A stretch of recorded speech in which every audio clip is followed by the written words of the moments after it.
Bonsoir et bienvenue en cette année 2024 qui s'achève. Nous vous proposons avec toute l'équipe de Savourgarde de voir ou de revoir quelques morceaux choisis de l'émission. Grand décryptage, débats politiques, grands entretiens d'actualité et puis questions qui fâchent avec nos chroniqueurs. C'est tout de suite sur LCP.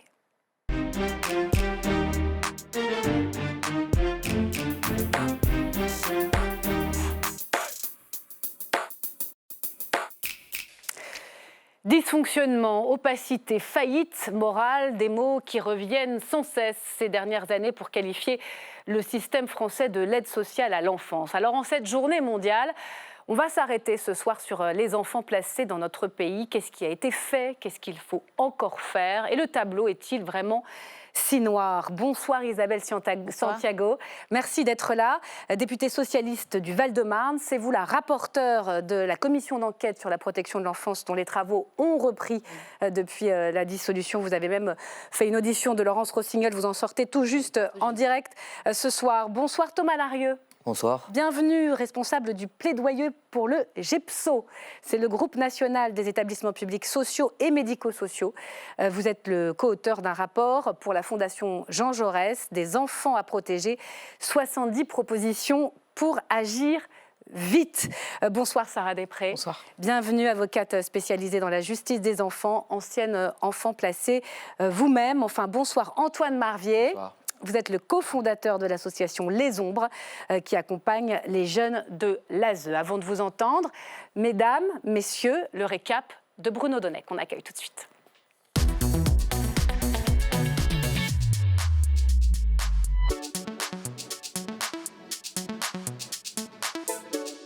Bonsoir Bruno. Bonsoir Myriam, bonsoir à tous. Un angle mort dans votre récap ce soir, celui de la République. Et puis une question aussi. La France manque-t-elle à ses devoirs lorsqu'il s'agit de protéger ses enfants les plus fragiles? La question peut sembler incongrue, mais la réponse qu'apporte bon nombre de ceux qui ont été placés est toujours sans appel. Les lois de protection de l'enfance votées dans cette même enceinte peinent à être appliquées. Mesdames et messieurs les députés, je vous implore de ressentir au plus profond de votre être l'ampleur du désastre qui frappe les enfants placés. Le sujet est pourtant colossal. En chiffres, aujourd'hui, 75 000 enfants sont placés dans des familles d'accueil, 72 300 dans des institutions spécialisées et en tout, plus de 380 000 jeunes de moins de 21 ans bénéficient d'une des diverses mesures de l'aide sociale à l'enfance. Le problème, c'est qu'il n'y a pas suffisamment de contrôle. J'ai été dans une famille d'accueil qui me faisait dormir sur un morceau de polystyrène pendant 2 ans, qui ne me nourrissait pas tous les jours, qui pouvait me frapper. Alors ce garçon qui témoigne, vous l'avez entendu, Isabelle Santiago, ici même à l'Assemblée nationale, c'était au mois de mai dernier, lors de la commission d'enquête sur la protection de l'enfance dont vous étiez la rapporteure.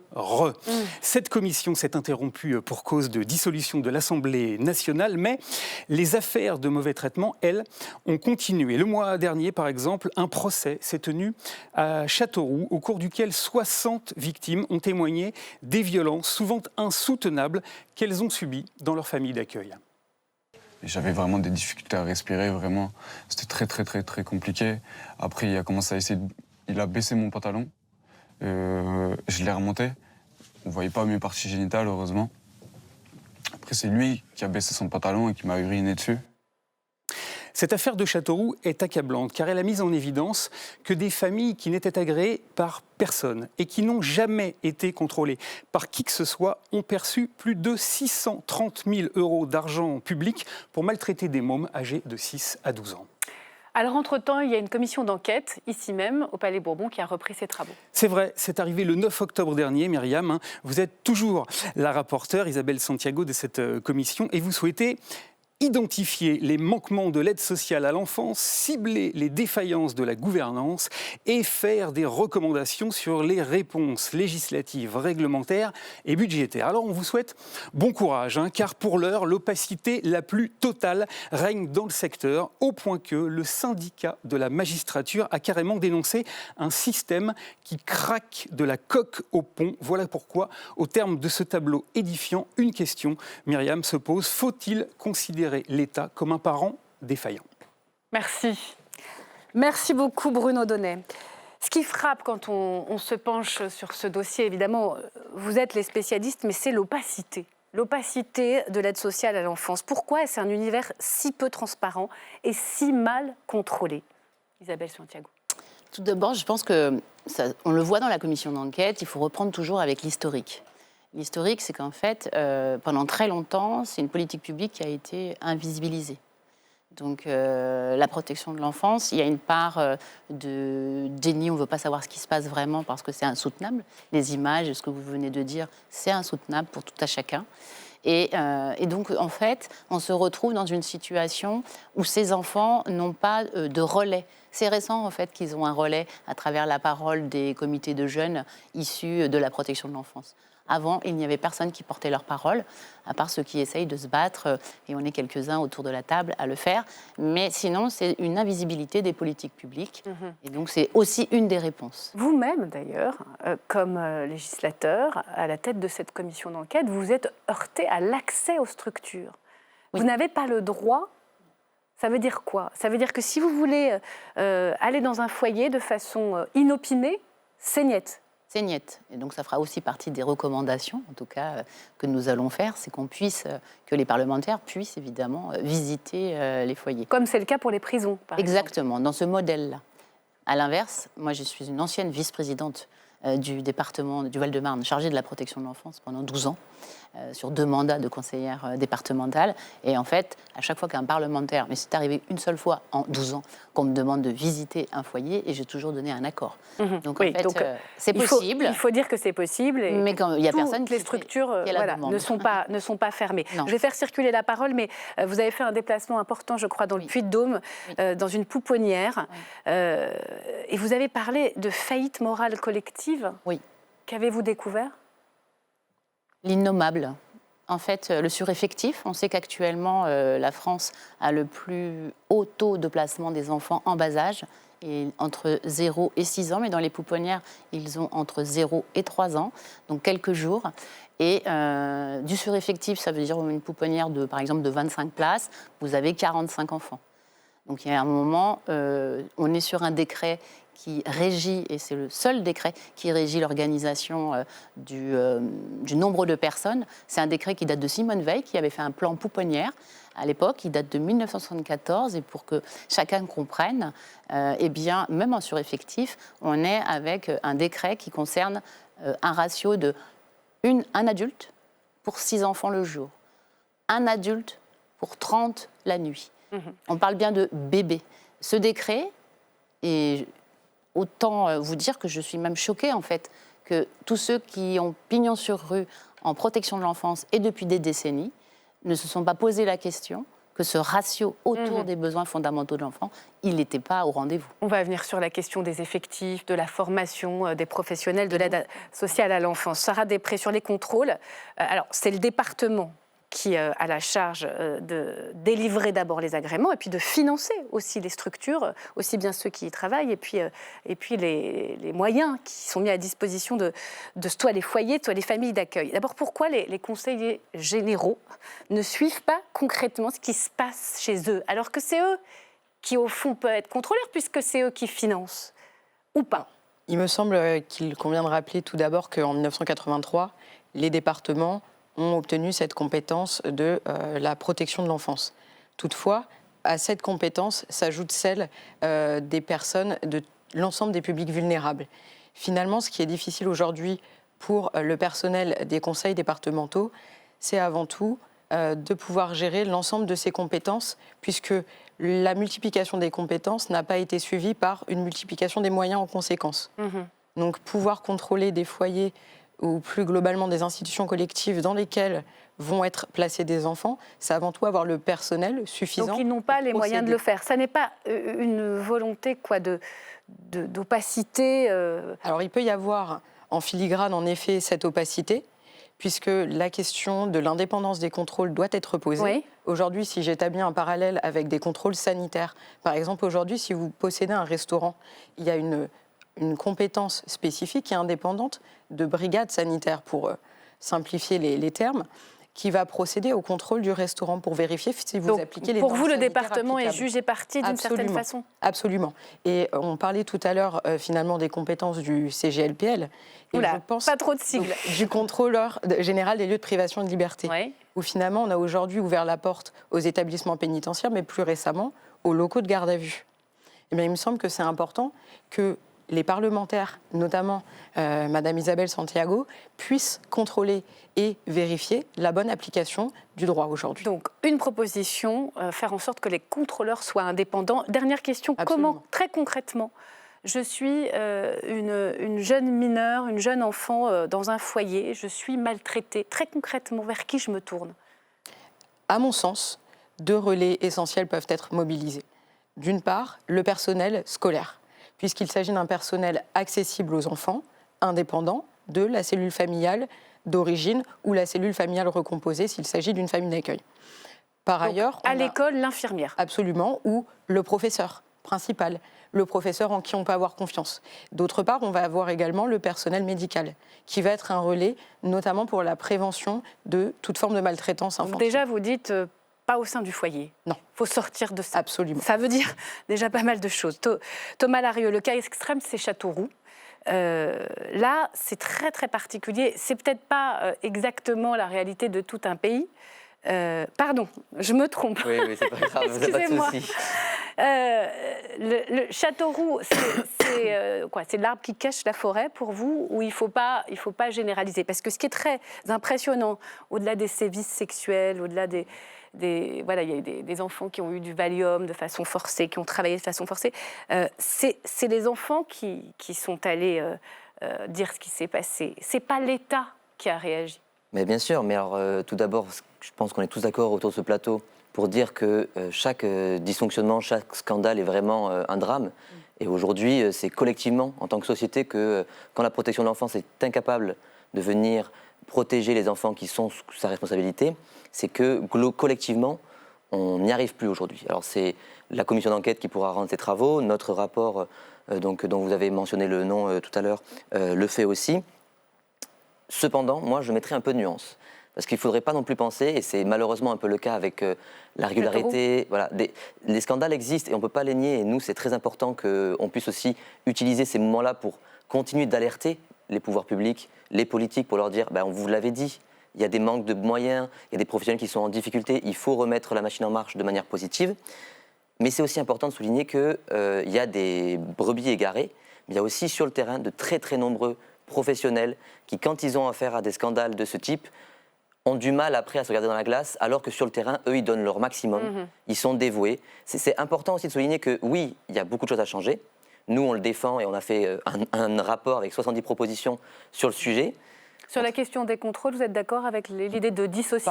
Parfaitement. Nous-mêmes, c'est notre première proposition du livre blanc.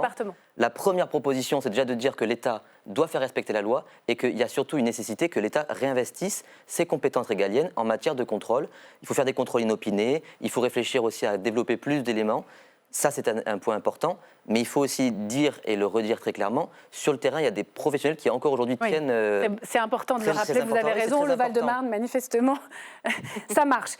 Antoine Marvier, pardonnez-moi, je me suis trompée dans les invités. Je voudrais que vous nous disiez, vous qui avez l'expérience de terrain, il y a une carence affective béante quand on est dans cette situation d'avoir à être placé. On manque de tout.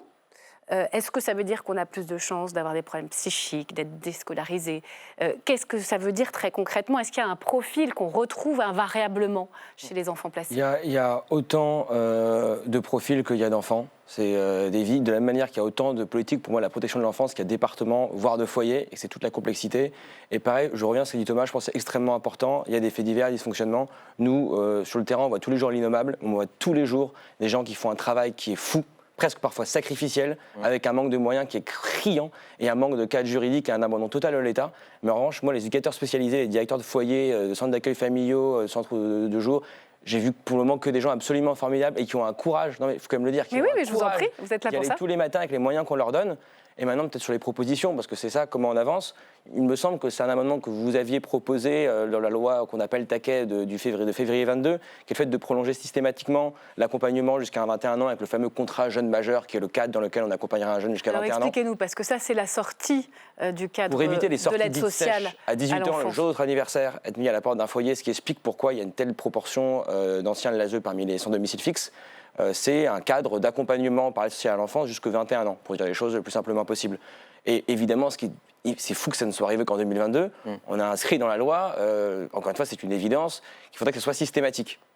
Comment on explique que dans 50% des cas, les jeunes n'obtiennent pas ce fameux contrat jeune majeur, se retrouvent encore à la rue à 18 ans? Elle est appliquée sur le terrain, cette loi Taquet, ou pas? Non. Cet amendement de Santiago? Non, ça marche pas? Il y a encore la moitié des sorties. Ça veut dire que quand on n'a pas sèches. les ressources suffisantes, on est quand même lâché dans la nature jusqu'à 18 ans. Il y a, Oui.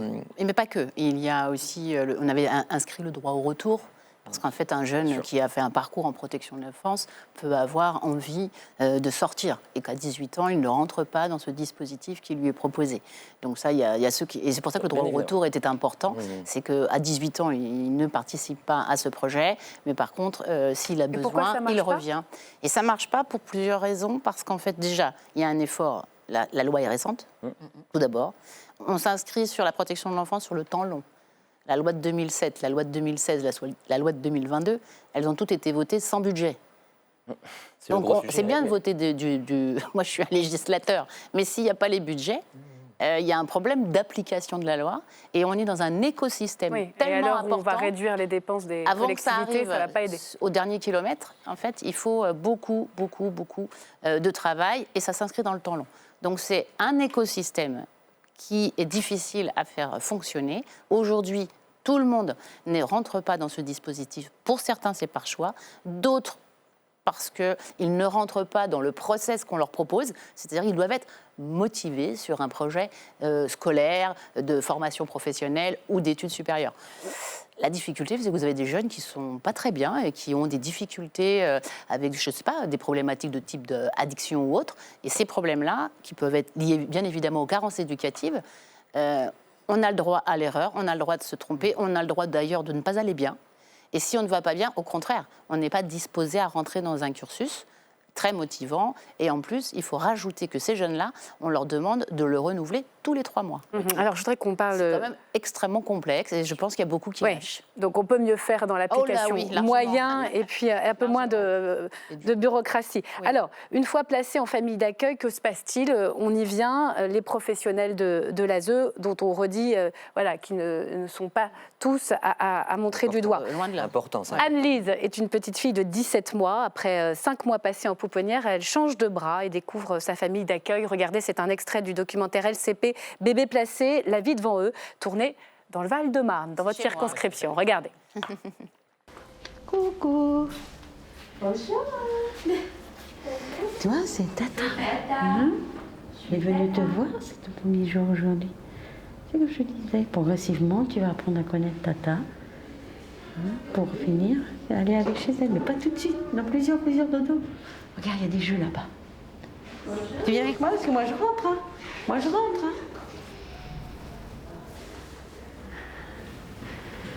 Ouais, c'est non, tu t'appliques pas, c'est ce qu'on disait. T'as besoin de t'appliquer, d'être vraiment dans la c'est... on a expliqué à Tata tout ça. C'est qui cette On lui a parlé de toi. Bah oui. Je suis la Tata. Ça sera chouette, ça sera bien. Oui, tu seras contente. Bah oui. Bah oui, vous allez apprendre à vous connaître. On va sortir, on va jouer. Montre à Tata le petit poussin. Ah oui, c'est dur, hein. C'est dur. Bah oui. Hein? Ça va se faire progressivement, bah oui. Pas facile. Et nous, on est contente que tu aies une Tata, tu sais. Oui. Bah oui, hein. Regarde.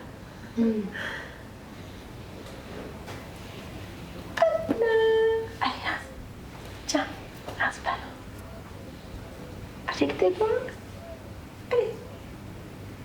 Allez, montre. Hop là, je suis là, je reste là, tu vois. Je reste avec vous. Voilà. Allez.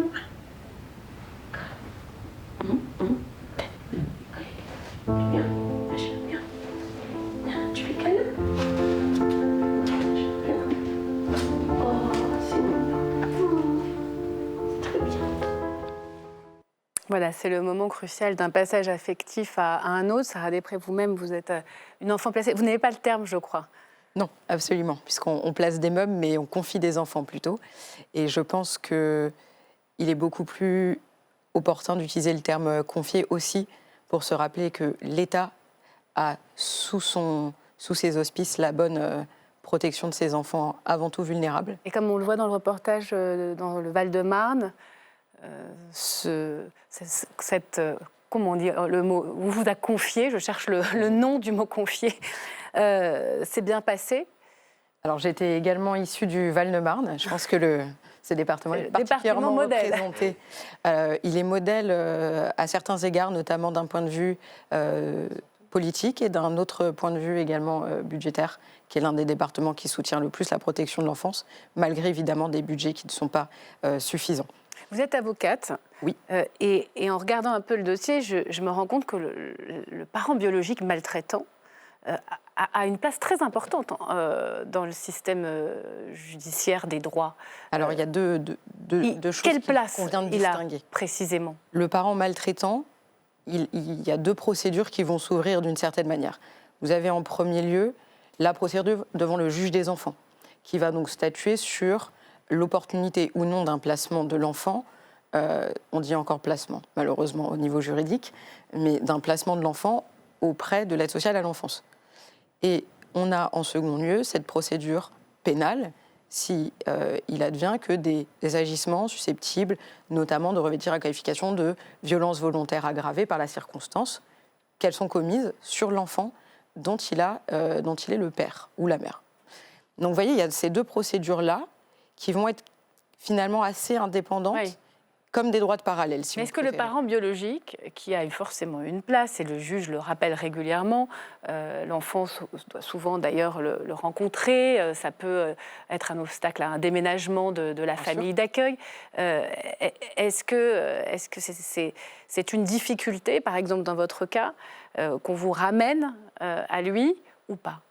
Alors, pour reprendre peut-être des éléments plus personnels, je suis née en 1997. On était dans le paradigme, si vous voulez, le paradigme qui était suivi était uniquement celui de la préservation du lien entre l'enfant et ses parents biologiques. Aujourd'hui, on essaye de s'écarter de ce paradigme pour prendre en considération l'intérêt supérieur de l'enfant. Puisque finalement, on se rend compte que les contacts récurrents avec les parents biologiques peuvent nuire au bon développement. Dans mon cas, c'était de manière assez patente cette hypothèse, puisque j'étais accueillie dans une famille d'accueil aimante, très stable, dans laquelle j'y ai passé 18 ans, et à l'issue, j'ai signé un contrat jeune majeur. Donc on se rendait bien compte, dans notre cas, parce que j'ai une sœur jumelle, que la famille d'accueil était tout à fait susceptible de devenir complètement une famille de substitution. Et donc on avait des contacts qui n'étaient plus nécessaires pour notre développement. Dans d'autres cas, on se rend compte que les enfants sont contraints, nous c'était notre cas, de procéder à des visites en présence de tiers. Et la parole de l'enfant doit être écoutée lorsqu'il est évidemment eu égard à son degré de maturité et lorsqu'il est capable de verbaliser sa pensée, dans le sens où l'enfant doit pouvoir être l'acteur de son enfance et de sa propre vie. Et souvent, on se dit que les parents ont une parole qui peut ou doit prévaloir par rapport à la parole de l'enfant. C'est très compliqué cette question-là. Et je trouve ça tout à fait difficile en effet, et tout ceci va se jouer dans le cabinet du juge des enfants, où les enfants doivent être assistés par des avocats pour qu'on porte leur voix. Moi, je me rappelle d'audiences devant le juge des enfants à Paris, où on était seuls. On avait 8 ans, on devait s'exprimer sur nos conditions de vie et ce qu'on souhaitait et nos aspirations. Donc il y a aussi un problème d'accompagnement juridique, et présence de l'avocat pour les mineurs. Absolument. Je voudrais qu'on parle des professionnels dans ces foyers et des familles d'accueil. Ça se passe bien. Et il faut le dire, ça arrive que ça se passe bien. Ça arrive même souvent. Il y a la question, de l'argent. Il y a la question de l'argent qui est là. Expliquez-nous comment ça se passe. Parce que très souvent, peut-être que c'est un cliché, mais on pourrait imaginer que le fait que les familles d'accueil soient rémunérées puisse autoriser les dérives. Comment la question financière intervient ? Alors, elle est majeure, la question est financière. Parce que, de toute façon, en fait, ce que je voudrais dire, c'est que moi, la question financière, je la mets, elle est corrélée pour moi à cet écosystème et à la formation des professionnels. Il y a une problématique qui est majeure, qui est que très souvent, la formation des professionnels et pour les assistants... Que ce soit les éducateurs en foyer ou les familles d'accueil. Tous. Et d'ailleurs, elles sont souvent très seules. Les personnes qui sont les familles d'accueil. Tous les départements n'organisent pas une... Comment ça se passe? En fait, vous avez quoi, des recrutements avec des formations? À quel niveau? Par exemple, si je prenais l'exemple de ce qu'on a vécu, nous, dans le Val-de-Marne, à un moment donné, il y a une baisse démographique dans ce métier. Et donc, il y a beaucoup de départs à la retraite. On est en zone urbaine dense. Il est très difficile de recruter parce qu'il y a des personnes qui proposent. Mais ça ne convient pas au niveau du logement, ça convient, etc. Donc, du coup, il y a quand même des critères. Et ensuite, parce que nous sommes dans un milieu de zone urbaine, nous avons capacité à les nourrir au sens de formation et de développer un esprit de travail collectif. Ça participe à ce qu'il y ait moins de dérives, parce que les gens ne sont pas laissés seuls à une capacité de non-formation. Quand on est dans les foyers, aujourd'hui, la formation initiale et continue, et la formation initiale en particulier, n'est pas de niveau par rapport à un métier qui s'appelle la protection de l'enfance. Il faut connaître les besoins fondamentaux d'un enfant, ça ne fait pas partie du programme.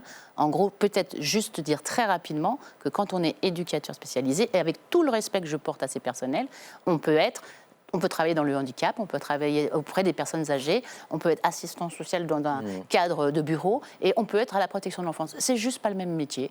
Et maintenant, il faut absolument que la formation soit faite. Alors, sur ces formations, Thomas Darieux, ce qui frappe aussi, c'est qu'il y a une crise de vocation. Oui, parfaitement. Il y a un vrai sujet aujourd'hui autour de l'attractivité de ces métiers. C'est un volet que nous, en tant que fédération, et même de manière générale, tous les acteurs du secteur travaillent d'arrache-pied parce que aujourd'hui, ce sont des métiers qui ont beaucoup de mal à recruter.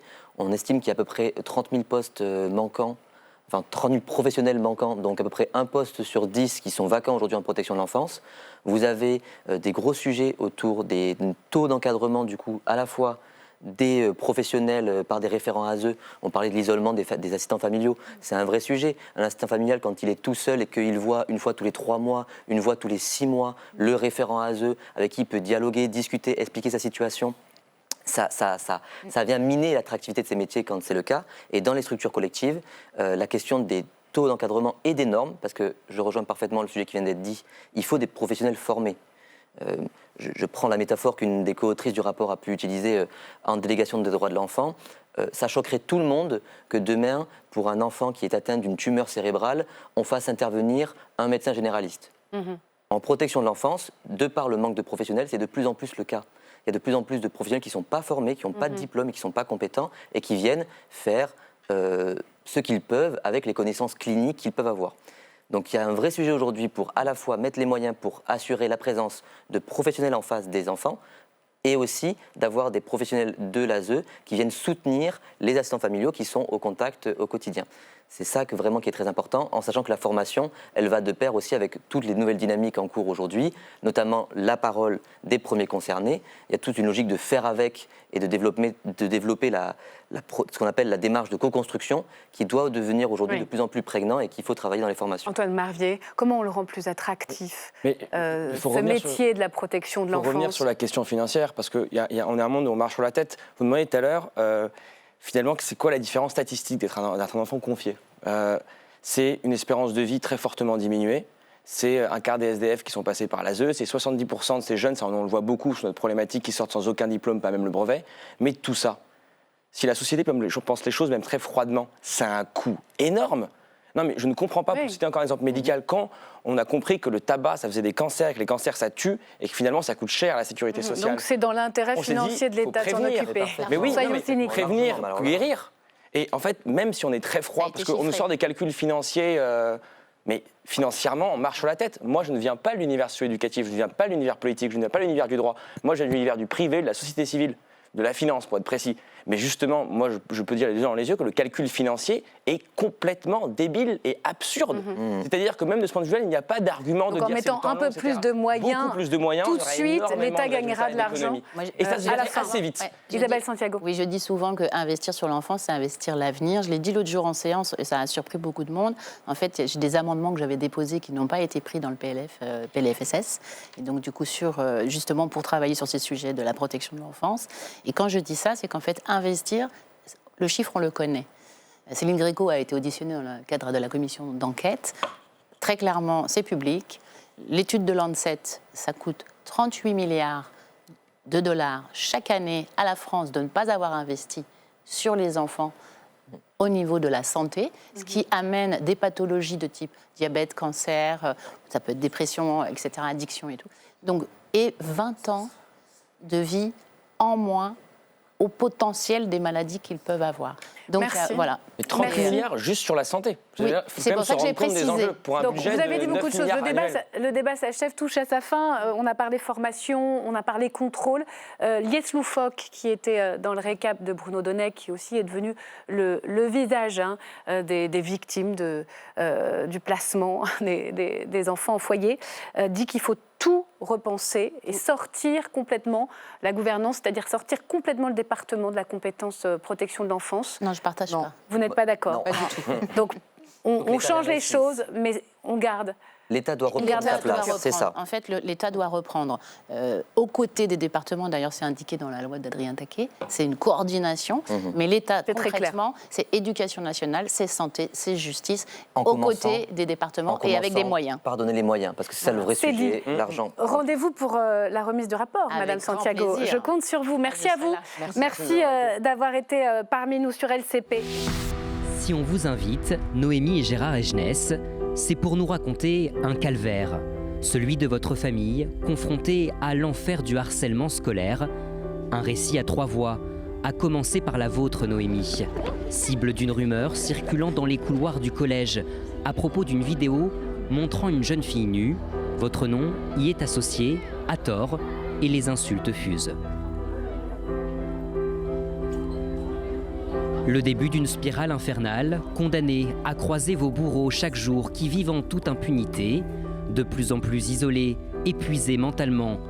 Seul moyen de sortir du cauchemar, dormir toujours plus.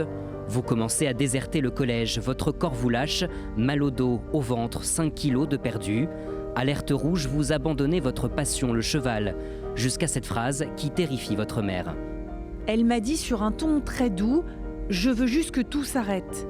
Quand vous êtes maman et que votre fils se trouve dans un tel état de détresse, vous ne pouvez imaginer qu'un seul sens, le pire. Marie-Frédérique et vous, Gérard, êtes désemparés face à l'immobilisme de la principale du collège, incapable de sanctionner les coupables, face aux dysfonctionnements multiples. Le 3018, ce numéro spécial réservé au cas de harcèlement qui ne rappellera jamais, délaissé malgré une plainte déposée à la gendarmerie, une véritable épreuve. Cela fait partie des moments de notre vie où la réalité est distanciée, où l'on a l'impression d'être hors sol. Ça n'arrive pas qu'aux autres. Une décision s'impose, changer Noémie d'établissement, la double peine, et la machine du harcèlement ne s'arrêtera pas. D'un collège à l'autre, les rumeurs vous suivent. Est-ce que c'est vrai que tu baisais avec plein de mecs dans l'autre collège? Aujourd'hui, Noémie, vous êtes en seconde, loin de vos camarades toxiques. Le début peut-être d'une reconstruction. Bonsoir Noémie. Bonsoir. Merci beaucoup d'être là avec nous sur LCP. Et bonsoir Gérard Egenès. Bonsoir. Merci également d'être là. C'est pas évident quand même de voir un sujet comme ça. Alors on s'accroche. C'est pas facile, mais qui a convaincu qui d'écrire ce livre, de raconter ça, de raconter son histoire publiquement? En premier, mon père, qui est de base un écrivain. Donc il a eu cette idée dans mes moments les plus bas. Et il m'en a directement parlé et proposé cette idée d'écrire ce livre. Et vous, Gérard, comment est né ce projet? Il fallait coucher sur le papier ce que vous avez traversé? C'était, oui. Alors, la première fois que j'en ai parlé à Noémie, c'était encore une illusion, ce livre. Parce que Noémie était au plus bas de sa dépression. Et on communiquait pratiquement plus avec elle parce qu'elle ne nous entendait plus. Elle était plongée dans son calvaire. Et je me suis dit que lui proposer ce livre, c'est-à-dire un projet d'avenir, c'était une façon de la maintenir en vie, parce que nous craignions pour sa vie à cette époque-là. Une manière de la maintenir en vie, de lui donner un espoir, non pas de, si c'était possible, si on se sortait de tout ça, non pas de se venger, parce qu'il n'est pas question de vengeance, mais au moins pour elle de prendre une petite revanche, parce qu'elle a été tellement salie et humiliée qu'il fallait qu'on lui rende sa fierté. Il vous convient ce mot de revanche, Noémie? Je pense que oui, parce qu'une vengeance, on ne peut pas se venger. Mais une revanche personnelle, je suis d'accord, parce que je pense que ce livre m'a beaucoup aidée et va par la suite beaucoup m'aider. Il sort aujourd'hui. Ça libère aussi de quelque chose. Vous le sentez déjà? Oui, ça fait assez spécial quand même de savoir qu'un livre sur moi-même sort. Mais ça m'a beaucoup aidée et ça va beaucoup m'aider. C'est un livre à 3 voix. Ça fait son originalité et sa sincérité, sa force aussi. Il y a la mère, il y a le père et il y a la fille qui parle chapitre après chapitre. C'est un livre qui s'ouvre sur une scène édifiante, une matinée de grisaille, et on est début mars 2024. Vous êtes tous les 3 avec votre mère Noémie au volant de la vieille Clio familiale, en route vers le nouveau collège, puisqu'il a fallu, contrainte et forcée, changer de collège. Et là, je ne sais pas si c'est le sort qui s'acharne, mais vous allez devoir, le premier jour, alors que c'est quand même le début de la fin du calvaire, être confronté à voir cela. Racontez-nous. Noémie? Mon premier le jour, théâtre, la pièce de théâtre? Le théâtre, du coup déjà, j'y vais comme une nouvelle élève, donc je suis assez seule. Mais je pense que ça peut être pas mal de commencer par une sortie avec sa classe. Mais elle aurait été beaucoup mieux si j'aurais pas eu à voir toutes les personnes de mon ancien collège. Parce que du coup, c'était une pièce de théâtre où les 2 collèges de la ville étaient réunis. Donc, et les élèves de 3e qui vous avaient harcelé. C'était assez spécial. C'est quand même incroyable. Hein, oui, c'est incroyable. Les conséquences malicieuses, vous appelez ça dans le livre. Oui, mais je l'écris dans le livre. Alors, je ne crois pas du tout au hasard, mais à des forces qui nous guident comme ça. Elles doivent nous amener quelque part. Elles le savent, nous, on ne sait pas. Mais effectivement, sa première matinée, elle se retrouve confrontée à tous ces anciens condisciples du collège qu'elle vient de quitter, dont ces harceleurs, et qui sont eux-mêmes un peu surpris, d'ailleurs, hein, je crois, pour beaucoup, parce qu'ils ne le savaient pas. C'était la première matinée d'après les vacances qu'elle avait changé de collège. Donc du coup, elle se retrouve sous tous les regards des élèves de son nouveau collège et les regards des élèves de son ancien collège. Oui. Et c'est un moment extrêmement compliqué. Oui. Et cette scène inaugurale, elle permet de mieux comprendre la hantise de les revoir, la hantise qui vous accompagne pratiquement tout le temps. Le harcèlement, il commence dès la 6e. Vous êtes accusé à tort par une amie. En fait, ce n'est pas du tout une amie, hein, en 6e. Après, c'est l'enfer de la 3e. Je vais un peu vite. Hein.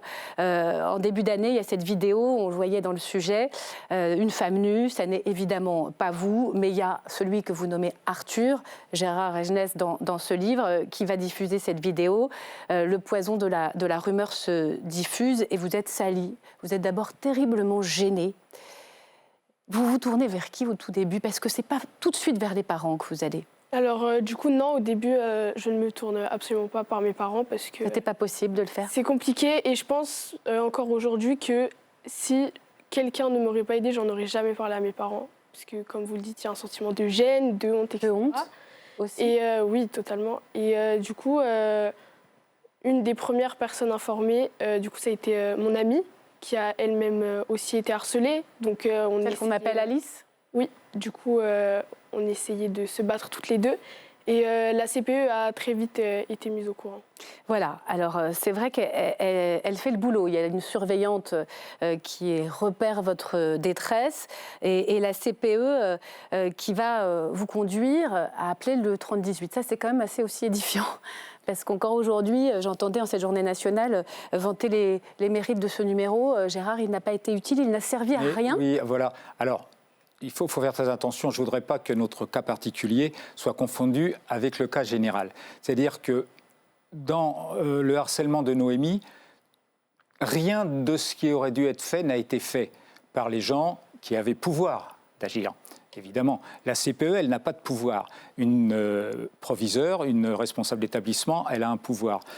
À l'académie, il y a des gens qui ont du pouvoir. Au rectorat, il y a des gens qui ont du pouvoir. Mais donc, on s'est retrouvé face à une situation complètement bloquée, c'est-à-dire de voir Noémie plonger. Et en face, on avait, dans toute sa splendeur, le pas de vague.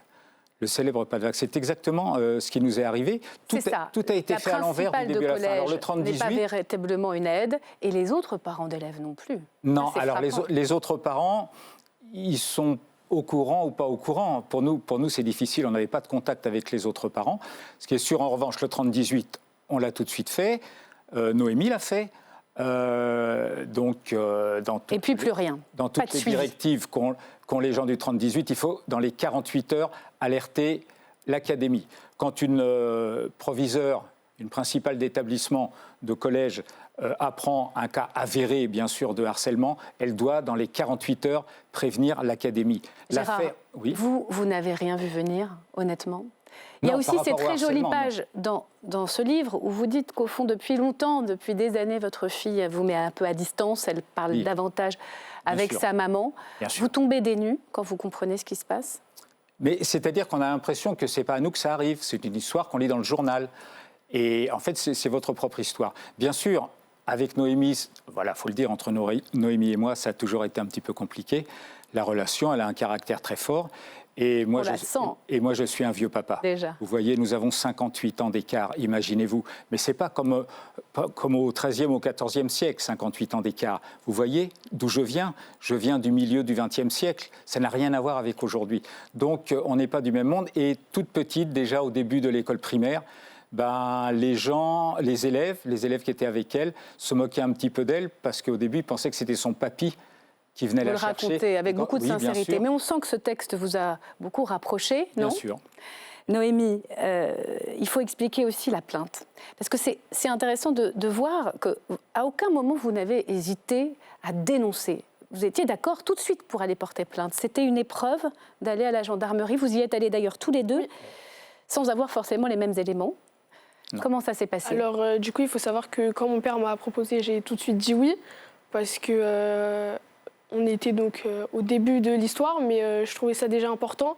Et c'était pour moi une sorte de... Une manière de dire, ça n'est pas bien ce qui se passe. Et surtout me dire que j'en parle. Exactement, et me dire que j'ai fait mon travail, j'ai fait ce que je pouvais faire de mieux, c'est-à-dire porter plainte. Mais malgré la plainte, et donc l'enquête qui va commencer à s'ouvrir, eh bien, rien ne se passe. Et la principale de collège a bien du mal à sanctionner les coupables. Et là, c'est le début de la descente aux enfers. Bien sûr, elle a plus que du mal. Je saute quelques étapes. L'année scolaire s'est terminée avec changement d'établissement pour Noémie, qui a été bien sûr rattrapée par la rumeur dans ce nouvel établissement, et aucune sanction contre les harceleurs qui sont totalement identifiés, puisque... Lorsqu'on a déposé plainte, et on était au mois de décembre 2023, nous avons déposé des plaintes nominatives, car nous avions les noms. Donc, tout le monde les connaissait, ces noms et ces élèves. Or, ils ont terminé l'année sans jamais être sanctionnés. C'est exactement ça le pas de vague, parce que des sanctions, ça oblige à en référer à l'échelon supérieur. Et donc, moins on en parle, et mieux c'est pour certains responsables d'établissement, pas pour tous évidemment. C'est le plus dur à vivre, de voir, Noémie, que... Oui. Les sanctions ne tombent pas. Comment vous avez traversé tout ça, vous ? C'était compliqué. Après, moi, la sanction, j'aurais pas voulu qu'elle tombe juste pour dire qu'ils sont sanctionnés, mais vraiment juste pour moi, envers moi, qu'on comprenne que c'est pas normal, qu'ils n'ont pas à faire ça. Donc, pour moi, les sanctions, elles étaient plutôt là pour moi me rassurer et me dire « Ok, on m'écoute, on me croit, on m'aide et on fait ce qu'on peut pour éviter ce harcèlement », mais ce qui n'a pas été le cas. Donc j'avais vraiment l'impression d'être laissée dans le vide et être laissée face à moi-même dans ces histoires. Ça veut dire quoi, être laissée face à soi-même ? Vous avez cette phrase qui crée une forme de panique auprès de vos parents. « Je veux juste que tout s'arrête ». Vous dormez beaucoup, vous désertez le collège ? Du coup, pour moi, le sommeil est une forme d'oubli total parce que c'est les seuls moments où je ne vis pas ce que je vis au collège. Et du coup, je dors tout le temps, je ne me nourris plus parce que je n'avais pas la force, je ne sortais pas de ma chambre, je faisais rien. Et c'était vraiment pour me renfermer sur moi-même et essayer d'oublier le plus possible. Vous avez pensé au pire? Penser à le faire, non, mais y penser, malheureusement, on y pense parce que c'est... Quand on y réfléchit, on trouve que cette solution pour mettre fin à tout ce qui nous arrive. Aujourd'hui, c'est le lycée. Après ce collège, d'ailleurs, c'est toujours comme ça, hein, la double peine. C'est la victime qui part, et souvent à 4 km, parce que c'est évidemment beaucoup plus simple pour ceux qui restent. Il y a des lois qui ont été mises en place, hein, ici même à l'Assemblée nationale. Elles ont été votées, ces propositions de loi. Normalement, il y a un travail sur les réseaux sociaux. Dans le cas de Noémie, il y a beaucoup cette application de Snapchat, où les auteurs des messages disparaissent. Et puis Instagram, normalement, les coupables, on leur sanctionne leur téléphone portable. Rien de tout cela. Qu'est-ce que vous attendez très concrètement comme papa de Noémie après tout ça? Alors, ce qu'on attend, c'est que ce livre serve à quelque chose et que le calvaire de Noémie n'ait pas servi à rien. Si vous voulez, les statistiques disent, même si c'est assez flou parce que ce n'est pas un sondage, que 700 000 élèves par an sont harcelés, à des titres divers et variés, hein, vous imaginez bien. 700 000, ça veut donc dire 1 400 000 par an. Donc, il y a déjà les gens qui ont vécu ça. En face, il y a des harceleurs.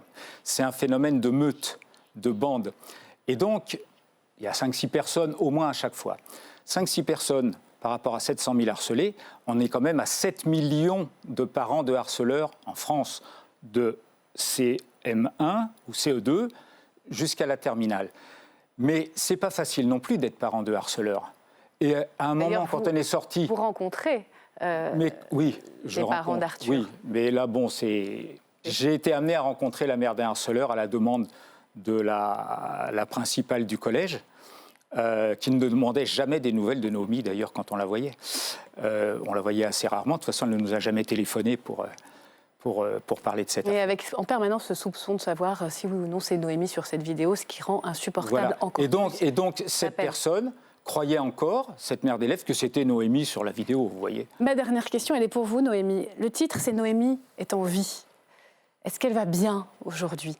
Alors, forcément, je vais beaucoup mieux. Si on parle de quand j'étais au plus bas, je ne pense pas que je pouvais l'être encore plus. Je ne pouvais pas aller plus mal que ce que j'étais déjà. Mais aujourd'hui, forcément, ça va mieux parce que je ne les croise plus en ville. Mais bon, ça, on ne peut rien y faire. On habite dans la même ville, mais je ne les croise plus dans un cadre scolaire. Et je ne me fais plus embêter directement. Merci beaucoup. Merci à vous. Merci d'être venu dans cette émission. Noémie est en vie, c'est-à-dire aux éditions Robert Laffont, une famille dans l'enfer du harcèlement scolaire. Dans la question qui fâche, la vedette du jour, c'est Notre-Dame. Enfin plutôt Emmanuel Macron. Au centre des célébrations de la réouverture de la cathédrale, le président, au milieu de ses fidèles, au milieu des compagnons qui ont œuvré à la reconstruction, fier d'avoir tenu sa promesse. En avril 2019, nous avions décidé que cela prendrait 5 ans. Vous l'avez fait, vous avez réussi ce que l'on pensait impossible. Pari remporté, un miracle que nenni selon ses proches, qui saluent plutôt la force de volonté du président. Après tout, c'est lui qui a choisi le bon casting. Le général Georges Lain, puis Philippe Jost pour diriger les travaux. Lui encore qui a fait voter une loi d'exception pour accélérer les procédures administratives, s'improvisant même chef de chantier, 7 visites en 5 ans. Pour un résultat à couper le souffle, feux d'artifice de couleurs, vues saisissantes et émerveillement, l'Élysée ne lésine pas sur les superlatifs, avec au passage un peu de communication sur les réseaux.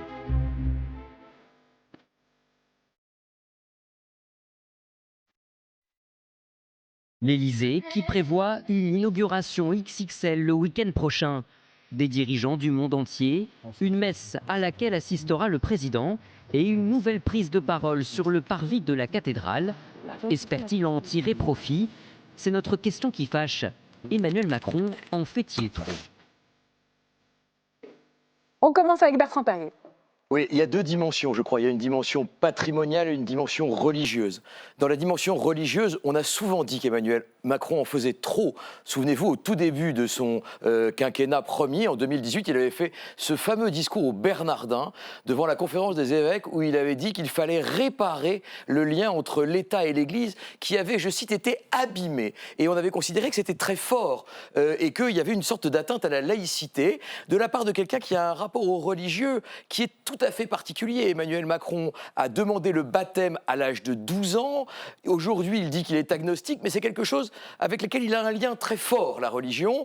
Et donc, ça n'est pas anodin que de surcroît, il vienne à l'intérieur de la cathédrale, ce qui n'est pas absolument prévu. Donc, il y a effectivement, religieusement, quelque chose. Il parle de mes seigneurs, il parle de notre cathédrale dans son discours de cet après-midi. Il y a une dimension religieuse très forte. Et puis, il y a aussi une dimension patrimoniale. On se souvient que à l'origine, au moment de l'incendie, c'est quand même lui qui prend la décision, on l'a même documenté, d'envoyer les pompiers au péril de leur vie pour sauver les deux beffrois et prendre le risque aussi que les pompiers décèdent dans cette intervention. Donc il y a une sorte de dividende presque de cet acte de courage premier, avec au-dessus encore de ces deux dimensions patrimoniales et religieuses, en surplomb une dimension politique, une façon de faire une pause dans un climat extrêmement houleux, et puis de prendre une forme de hauteur spirituelle par rapport aux jeux politiques. Vous avez vu la une de Libération, Richard Verly, seul en scène, CENE, qui accuse un peu le président de s'approprier la réouverture de Notre-Dame. Il faut dire que 5 ans, c'est fait, hein, c'était le délai et il est tenu. 5 ans, c'est fait, c'est un chantier réussi, il faut bien le dire, dans lequel il a une part. Il a eu notamment la responsabilité de fixer ce délai. À l'époque, c'était controversé de dire 5 ans. Je crois même qu'il aurait voulu que ça coïncide avec les Jeux Olympiques et finalement, à quelques mois après, ça n'a pas été possible. Moi, aujourd'hui, ce qui m'a frappé, je craignais qu'il en fasse trop dans ses propos, parce que quand même, assez souvent, c'est la spécialité d'Emmanuel Macron, ne serait-ce qu'en longueur. Ça n'a pas été le cas aujourd'hui. Il faut le dire, il s'en est tenu à un discours de remerciement en citant... Pour ceux de Notre-Dame, des artisans, des maîtres d'œuvre. Il n'en a pas fait trop dans le discours, non. Mais alors ça a mis quand même 4 heures à la télévision. C'est ce que j'allais 10 dire. étapes, 10 étapes du parvis au cœur en passant par la nef, la charpente, ça a duré longtemps. Voilà, la mise en scène, mais c'est magnifique. Et la une de Libération, c'est de dire la mise en scène avec CENE et en enlevant le S. Là, je crois qu'il y en avait quand même un peu trop. Et puis, je dirais pas que c'est choquant, le mot ne convient pas, mais avoir le président, son épouse et la ministre de la Culture guidés tous les trois pendant 4 heures dans cet édifice, on se demande quand même, est-ce que le groupe n'aurait pas pu être un petit peu plus grand? Est-ce qu'il n'aurait pas pu jouer un peu plus collectif? Par exemple, j'aurais trouvé normal que le Premier ministre, Michel Barnier, soit associé. Ça m'aurait semblé il a pas mal de choses à faire en ce moment. Bien sûr, mais je veux dire, là... Il y a le week-end prochain pour l'inauguration. Le décor, la visite, la mise en scène m'a semblé un peu beaucoup, et la place que lui ont accordé certains médias, certaines télévisions également, mais il faut reconnaître que c'était l'occasion de revoir la cathédrale, et c'est l'acteur principal, c'était Notre-Dame quand même. Il y a cette idée, bien sûr, il y a cette idée d'excellence française. Et on sent qu'il y a une volonté, au fond, de retrouver la magie des Jeux Olympiques et de montrer qu'à travers la fierté du bâtiment, absolument magnifique, les images sont somptueuses, eh bien, il y a aussi une manière de revenir avec un peu plus de gains politiques pour un président qui est quand même très, très affaibli. Oui, c'était un défi un peu fou, et le pari a été gagné. Et ça n'est pas tous les jours. Ça a été un peu le cas, effectivement, avec les Jeux Olympiques. On avait l'impression de quelque chose qui était chimérique, qui était au-dessus de nos forces. Et en effet, on l'a fait. Et on l'a fait comme cela, ce délai de 5 ans qui avait été assigné par le président de la République. Et en effet, il a beau jeu aujourd'hui, et le réel lui donne en quelque sorte raison, de dire, vous voyez, ça n'était pas aussi fou que ça, et j'ai bien fait, parce que on voit bien que cette déambulation l'a emmené aussi en hauteur. Il a vu la charpente, il a rendu hommage aussi à un ouvrier qui est décédé au cours des travaux. Donc on voit bien qu'il y a effectivement une mise à l'honneur de, en quelque sorte, ceux de Notre-Dame, comme vous le disiez, avant la semaine prochaine, d'avoir quelque chose de plus institutionnel sur le parvis, comme c'est le rituel républicain. On a l'impression presque d'une visite privée très large. Visite privée à travers les yeux du président de la République, offerte aux Français. Joli cadeau, Patrice Duhamel. Oui, non, mais c'est vrai qu'il a fait un pari, parce qu'il y a 5 ans, effectivement, il y a peu de gens que j'y connais rien, hein, l'architecture en général et celle de Notre-Dame en particulier, mais la majorité des gens disaient, mais il n'y arrivera jamais, pourquoi il a dit ça, etc. Donc de ce point de vue-là, il a réussi. J'ai trouvé ça un peu long, effectivement, ce matin. Ça aurait peut-être été mieux s'il avait eu quelques compagnons du devoir autour de lui, voilà, s'ils n'avaient pas, voilà. Mais pour reprendre ce que disait... Ils étaient autour de lui à la fin. Oui, mais dans la visite en permanence, je veux dire. Pour reprendre ce que disait Bertrand, il y a un côté religieux, oui, il y a un côté politique et patrimonial, effectivement. Je pense qu'il y a un côté mystique chez lui. Et petite anecdote, sa première campagne présidentielle en 2017, les journalistes je n'en faisais pas partie, hein, mais il y avait une quarantaine de journalistes qui suivaient toute la campagne, jour après jour, tous les meetings, etc. Et ils lui avaient donné un surnom, c'était The Young Pop. C'était une série italienne extraordinaire d'ailleurs. Et parce qu'il trouvait qu'il ressemblait un peu à Paolo Sorrentino, excellente série, effectivement. Formidable série. Et il allait tout le temps et régulièrement d'ailleurs à la basilique Saint-Denis, entre Dieu et le roi. Le mystique était là. Le jour où il a annoncé sa candidature en 2017, il est allé tout seul, incognito, dans la crypte de la basilique de Saint-Denis. Voilà le mystique. L'événement dépasse les catholiques et dépasse la religion. C'est Notre-Dame. C'est quelque part, c'est le patrimoine. C'est Victor Hugo. Et c'est d'une certaine façon Victor Hugo et la France. Merci beaucoup Michel Cotta de m'avoir accompagné pour cette émission. Merci à vous.